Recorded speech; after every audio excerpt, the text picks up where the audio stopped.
Where do you feel like the city's at? Like when it comes like just like where we're at in the play like terms of music now. Toronto? You think we're in a good spot or like I would say yes. And the reason why is because, well, number one, you got to give like his flowers, Drake. Mm-hmm. Drake has been upholding this city, and like even after the beef, even after that, like he is loved everywhere.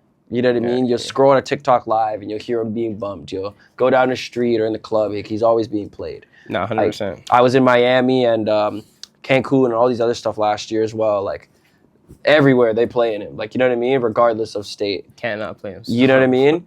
And then Tory Lanez, he did the Chicks tape. He finally released all of them on DSPs and streaming platforms. Everybody's been singing those. They've been in their fields, their love.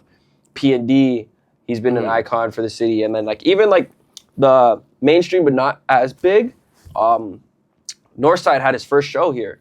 And like that was like revolutionary for the city as well and all that. I was at that shit. I can't lie. That shit was You know what I mean? That shit was 10. So I think honestly like 10. the city is in a great place.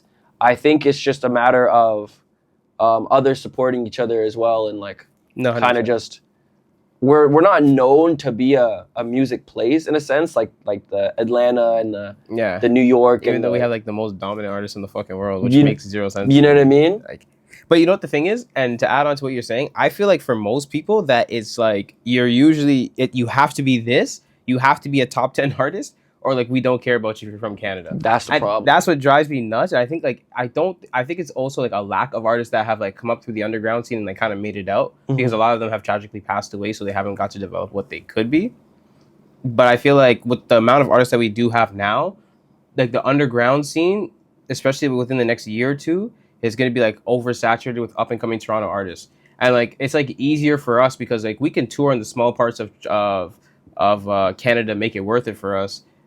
Say us like I'm a fucking artist, like you guys, like you guys can tour in the fucking like on the north, like any part of Canada. Whereas like bigger artists will come for like one big show and like you know what I mean, and then bounce, like or they'll get off 2 spots in Canada, maybe 3, and then leave, right?